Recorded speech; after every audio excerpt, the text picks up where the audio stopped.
தீபங்கள் பேசும் இது கார்த்திகை மாசம், மணிகள் போலவே அசைந்து ஆடுதே தீபமே.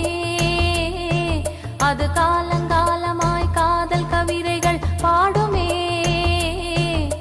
முத்து முத்து விளக்கு முத்தத்துல இருக்கு, முத்து பொண்ணு சிரிச்சா வெக்கத்துல, பக்கத்துல நெருப்பா அத்தமாக இருக்கா, முத்தம் ஒண்ணு கொடுத்தா குத்தமில்ல.